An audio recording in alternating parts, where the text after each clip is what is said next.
Yes, beta. Exercise 7.3. Our question number first. ABC and DBC. ABC and DBC are two isosceles triangle. This one is ABC बड़े वाली and this one is DBC ये छोटी जो उसके अंदर बनी हुई है ABC के अंदर. तो ABC and DBC are two isosceles triangle on the same base BC means ये दोनों BC के ऊपर बने. This one is DBC and this one is ABC.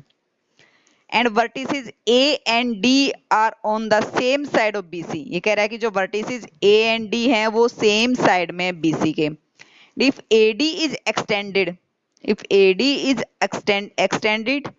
To intersect BC at P then show that. कह रहा है कि ABC and DBC are two isosceles triangle on the same base BC and vertices A and D जो A और D है वो same side of BC है, BC के सेम साइड में अब ठीक है ऊपर हैं दोनों. इफ एडी इज एक्सटेंडेड, ये कह रहा है कि एडी को एक्सटेंड करें. If AD is extended to intersect, अगर हम एडी को एक्सटेंड करें तो क्या कर रहा है कि बीसी को पी पॉइंट पे कट कर रही है. Then show that first is triangle ABD is congruent to triangle ACD means triangle ABD is congruent to triangle, ये आपको प्रूव करना है ABD and ACD. Second is triangle ABP, this one is ABP, this one is ACP. Third, AP bisects angle A as well as angle D. Next, AP is the perpendicular bisector of BC. This one AP is the perpendicular bisector of BC. ठीक है. Given और to prove मैं किसी question में नहीं लिखूंगी, you will do yourself. Then proof. First part हम लेके चल रहे हैं triangle A B D and A C D. This one is our triangle A B D and A C D. ठीक है. इसमें क्या है, A B is equal to A C, ये भी गिवन है, ये आपका गिवन है. और BD और DC भी आपका गिवन है क्योंकि BDC is also isosceles triangle. ठीक है. और AD दोनों में कॉमन हो गया, AD दोनों में क्या हो गया, कॉमन हो गया. Then therefore triangle ABD is congruent to, तीनों चीजें हमारे पास मिल गई हैं, फर्स्ट सेकंड एंड थर्ड. तो therefore triangle ABD is congruent to triangle ACD means ये जो मैंने येलो कलर से ट्रायंगल बनाई है ये ABD is congruent to triangle ACD by side side side. ये आपका साइड साइड साइड से ही क्लियर हुआ है. तो यहां से बेटा इन दोनों ट्रायंगल से जो कोरस्पोंडिंग पार्ट्स है वो भी हम देख लेते हैं क्योंकि जो आपका थर्ड पार्ट है AP बाइसेक्ट्स एंगल A, वो थर्ड पार्ट का आपका फर्स्ट पार्ट यहीं से प्रूव हो जाएगा. थर्ड में फर्स्ट है AP bisects angle A, second है as well as angle D means जो AP है वो एंगल A को भी बाइसेक्ट कर रहा है और D को भी बाइसेक्ट कर रहा है. तो ये वाली यहां तक AP बाइसेक्ट्स एंगल है, ये हम CPCT से हमारा निकल गया क्योंकि अगर हमने ABD और ACD जो दोनों येलो ट्रायंगल्स इनको कॉन्ग्रुएंट प्रूव कर दिया तो ऊपर देखो इसमें एंगल 1 और एंगल 2 ये यहाँ पे ये भी हमारे इक्वल हो जाएंगे बाई CPCT. अगर एंगल 1 और एंगल 2 इक्वल हैं तो AP एंगल A को बाइसेक्ट कर रहा है. This is our question part first. तो यहां से हमारा ABD congruent to triangle ACD हो गया. हमारा सेकंड पार्ट है triangle ABP is congruent to triangle ACP. Triangle ABP this one, अब की बार ये ट्रायंगल है. ABP is congruent to triangle ACP. ABP में देखो फिर से वही AB किसके इक्वल है, AC के है. AB is equal to AC. Angle 1 is equal to angle 2 जो हमने CPCT से निकाला था. एंगल ABP में आपका एंगल 1 पड़ रहा है, ACP में आपका एंगल 2 पड़ रहा है. तो angle 1 is equal to angle 2 हमने CPCT से अभी प्रूव किया है. और AP दोनों में हमारी क्या है, कॉमन है. दिस वन इज AP, ये दोनों में हमारी कॉमन है, ये आपकी गिवन है और ये एंगल्स आपके प्रूव किए हमने अभी. तो यहां से हमारा आ गया triangle ABP is congruent to triangle ACP means ये वाली ट्रायंगल और ये वाली ट्रायंगल और ये वाली ट्रायंगल दोनों हमारी कॉन्ग्रुएंट हैं. And if these two triangles are congruent then there also corresponding parts are equal. तो इसके कोरस्पोंडिंग पार्ट्स में मैं लिख सकती हूँ BP is equal to CP. BP और CP हम यहां से क्या निकाल देंगे, इक्वल प्रूव कर देंगे. BP and CP both are equal by CPCT। तो हमारा फर्स्ट पार्ट भी क्लियर हो गया, सेकंड पार्ट भी क्लियर हो गया। Then our third part, figure से ही करवा रही हूँ। थर्ड पार्ट का first part AP bisects angle A, वो हमने जो फर्स्ट का CPCT निकला था वहां से हम प्रूव कर चुके हैं। और थर्ड पार्ट का सेकंड पार्ट क्या है, AP bisects angle A as well as angle D। Angle D को प्रूव करने के लिए हमें ये वाली ट्रायंगल लेनी पड़ेगी, BDP and CDP, BDP and CDP। Third part के लिए देखो बेटा, अब की बार थर्ड पार्ट का ये जो एंगल डी वाला है, इसको प्रूव करने के लिए मैंने ये वाली ट्रायंगल ले ली, BDP एंड CDP। ठीक है, इसमें BD और DC हमारा इक्वल है, गिवन है, क्योंकि BDC is a isosceles triangle. BP is equal to CP मैंने अभी अभी प्रूव किया है कि BP is equal to CP, जो सेकंड किया था इसमें हमारा CPCT से निकला था। और DP हमारी दोनों में क्या है, कॉमन है। DP हमारी दोनों में क्या है, कॉमन है। तो DP दोनों में कॉमन है, तो यहां से हमारी ये BDP और CDP ट्रायंगल कॉन्ग्रेंट हो गई है। If BDP is congruent to triangle CDP, then there corresponding parts are also equal. तो कोरस्पॉन्डिंग पार्ट में हमारा ये आ जाएगा, angle 3 is equal to angle 4, angle 3 is equal to angle 4 by CPCT। Angle 3 is equal to angle 4 by CPCT निकल रहा है, तो AP bisects angle D also, क्योंकि ये AP है, ये एंगल D को भी बाइसेक्ट कर देगी, क्योंकि angle 3 is equal to angle 4, both angles are equal. तो बाइसेक्ट का क्या मतलब है कि जो AP है वो एंगल D को भी 2 इक्वल पार्ट्स में डिवाइड कर रही है। एंगल A को तो हमने पहले ही कर दिया था, यहां से एंगल D को भी हो गया। ठीक है, और यहां से हम एक चीज और CPCT में निकाल सकते हैं, angle 5 is equal to angle 6। Angle 5 is equal to angle 6, ये भी हम CPCT से कर सकते हैं। अब ये नेक्स्ट पार्ट कह रहा है, AP is the perpendicular bisector of BC। AP is the perpendicular bisector of BC। Perpendicular bisector के लिए, परपेंडिकुलर के लिए हमें 90 डिग्री शो करना पड़ेगा। Bisector of BC means BP is equal to CP, हम पहले प्रूव कर चुके हैं ये यहां से। ठीक है, अब परपेंडिकुलर के लिए हम क्या करें, means angle 5 is equal to angle 6 हमारा CPCT से निकल गया था जब हमने ये ट्रायंगल कॉन्ग्रेंट, मींस जब हमने ये BDP और CDP कॉन्ग्रेंट प्रूव करी थी।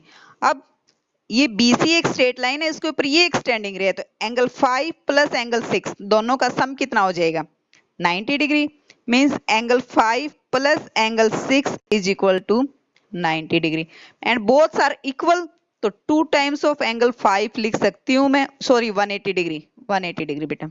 This is a linear pair. This is a linear pair. तो 2 times of angle 5 is equal to 180 degree. यहां से एंगल 5 की वैल्यू आ जाएगी 90 degree. And if angle 5 is equal to 90 degree, then angle 6 is also equal to 90 degree. Then angle 6 is also equal to 90 degree. तो angle 5 is equal to angle 6, both are 90 degree. तो हम कह सकते हैं कि AP is the perpendicular bisector of BC। Yes beta, this is our triangle ABC and this is our triangle BDC. These both are isosceles triangle. These both are isosceles triangle means AB is equal to AC and BD is equal to DC. तो first part में हम लेंगे triangle ABD and ACD. ABD means ये वाली triangle हम ले रहे हैं, this one, and ACD this one. ठीक है, इन दोनों ट्रायंगल्स में क्या क्या चीज आ रही है देखो, AB किसके इक्वल है, AC के, BD किसके इक्वल है, DC के, और AD दोनों में क्या है, कॉमन है। AD दोनों में क्या है, कॉमन है। Means AB is equal to AC। जो ABD ट्रायंगल है उसके नीचे ABD की ही साइड लिखनी है, ACD है उसके नीचे ACD की ही साइड लिखनी है। और यहां से भी आप देख सकते हो AB और AC। ठीक है, AD और AD दोनों में आ रहा है, तो AD is equal to AD हमारी क्या है, कॉमन है। ये हमारा क्या है, गिवन है। ये सारी चीज आपको लिखनी है। ठीक है, this one is BD, this one is CD। तो this BD is equal to CD, ये भी आपकी गिवन है क्योंकि आइसोसेलेस ट्रायंगल है BDC। तो फर्स्ट पार्ट तो हमारा यहीं से प्रूव हो गया। Therefore triangle ABD is congruent to triangle ACD। ABD is congruent to triangle ACD। First part हमारा यहीं से प्रूव हो गया। अब इसके लिए जो हमें आगे चीजों की जरूरत पड़ेगी वो हम यहीं से निकाल लेते हैं, क्योंकि जो थर्ड पार्ट है AP बाइसेक्ट्स एंगल A, उस चीज की जरूरत पड़ेगी वो हम इसी फर्स्ट पार्ट से ही निकाल रहे हैं। देखो ये ट्रायंगल हमारी कॉन्ग्रेंट हो गई। If this triangle is congruent then there corresponding parts are equal. तो ये कॉरस्पॉन्डिंग पार्ट बन रहे हैं, ये कॉरस्पॉन्डिंग पार्ट बन रहे हैं, ठीक है। ये एंगल्स आपके सारे क्या होंगे, इक्वल होंगे। लेकिन हमें जरूरत किसकी है, सिर्फ इसकी जरूरत है, मींस 1 और 2, 1 और 2। तो यहां से मैं लिख सकती हूँ कि angle 1 is equal to angle 2 by CPCT, या angle BAD is equal to angle CAD by CPCT। और इसी से मैं थर्ड पार्ट है वो वहां का हाफ पार्ट हमारा यहीं से प्रूव हो जाता है, means AP bisects angle A। तो AP बाइसेक्ट्स एंगल A कब करेगा, जब हमारी ये दोनों पार्ट्स क्या हैं, दोनों एंगल्स हमारे क्या हैं, इक्वल है। This AP bisects angle A means angle A को बाइसेक्ट कर रहा है, तो ये दोनों पार्ट्स भी हमारे क्या होंगे, इक्वल होंगे। This is your first part भी है और थर्ड का भी हाफ पार्ट्स है। यहां तक आपका क्लियर हो चुका है। Then our second part, second part में देखो बेटा, मैं इसको क्लियर कर रही हूं, फिर से ट्रायंगल बना रही हूं। अब की बार मैं सिर्फ सेकंड पार्ट ही करवाऊंगी, ABC, this one is P, this one is D, ठीक है। In triangle ABP and ACP, ABP means this one triangle ABP, ACP, this one, ठीक है। ABP और ACP में, ABP एंड ACP, इसमें हमारा क्या है, same AB is equal to AC again given है, AB is equal to AC क्या है आपका, गिवन है। ये वाला एंगल हम पहले प्रूव कर चुके हैं, जो अभी अभी हमने CPCT angle 1 is equal to angle 2, जो हमें फर्स्ट पार्ट का CPCT निकाला था, प्रूव्ड अबव बाय CPCT। फिर और क्या है हमारे पास, AP is equal to AP, AP is equal to AP, ये हमारे पास क्या है, कॉमन है। तो यहां से हमारी ये दोनों ट्रायंगल भी कॉन्ग्रेंट हो गई हैं। तो if these two triangles are congruent then there corresponding means triangle ABP is congruent to triangle ACP by side angle side, side angle side. And if these two triangles are congruent then their corresponding parts are also equal. This one triangle ABP, ABP, this one is ABP, this one is ACP. अब इसके जो भी corresponding parts हैं वो आप कर सकते हो। इसके corresponding parts में BP और CP आ रहा है, ठीक है, means BP is equal to CP आ रहा है एक तो आपका इसके कोरस्पॉन्डिंग पार्ट्स में। और क्या आ रहा है इसके कोरस्पॉन्डिंग पार्ट्स में, ABP एंड ACP, ठीक है। तो BP is equal to CP हमारा बन गया यहां से।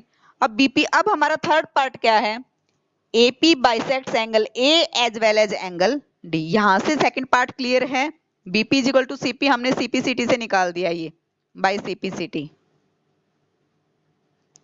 ठीक है। अब हमारा थर्ड पार्ट क्या है, AP bisects angle A as well as angle D, AB bisects. और भी आ सकता है इस ABP से हमारा एक चीज और हमारी निकल सकती है, ये एंगल निकल सकता है, ये एंगल, ठीक है, ये एंगल भी हमारा निकल सकता है। एंगल इसको आप कोई भी मान लो, APB एंड APC, ये एंगल भी हमारा हो जाएगा। मैं इसको 5 और 6 मान रही हूँ। Angle 5 is equal to angle 6 by CPCT। अब हमारा थर्ड पार्ट देखो,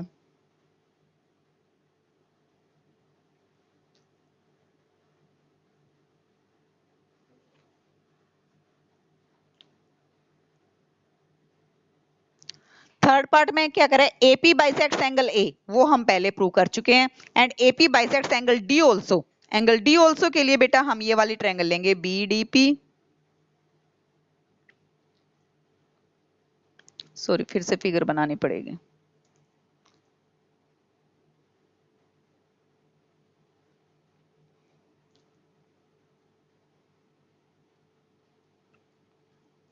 ठीक है।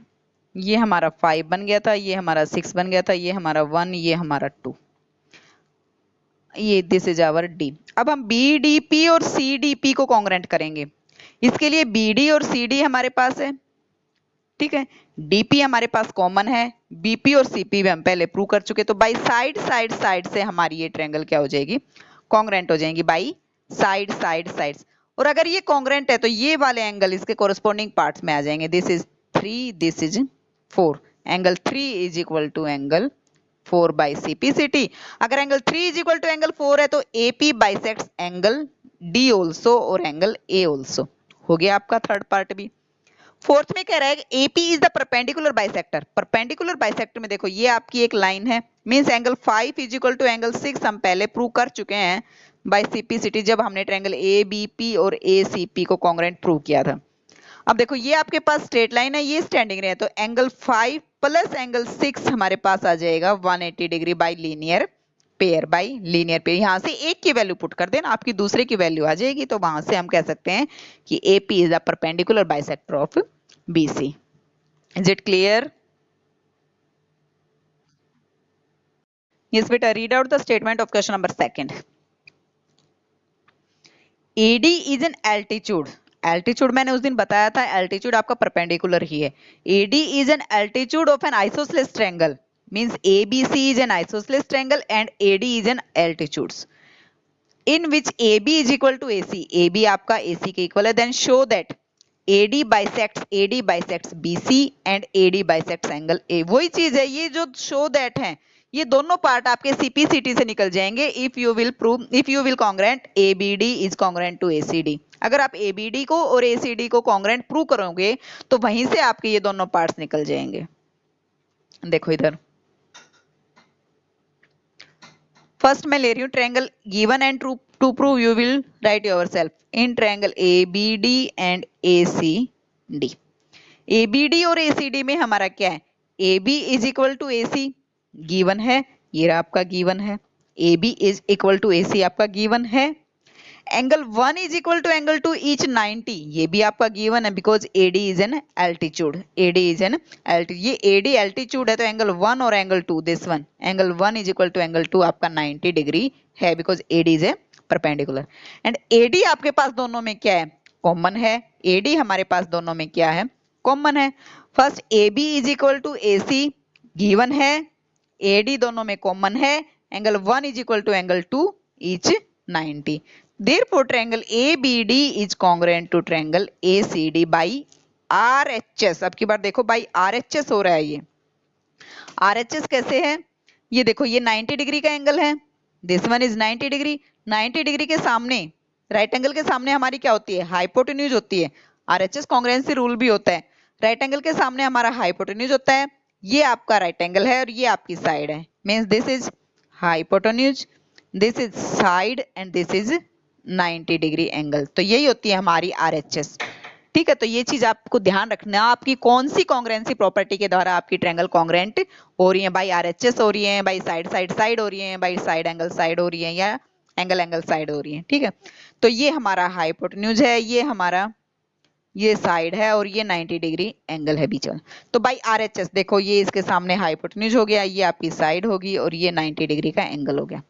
तो therefore by RHS our triangle is congruent। RHS our triangle is congruent।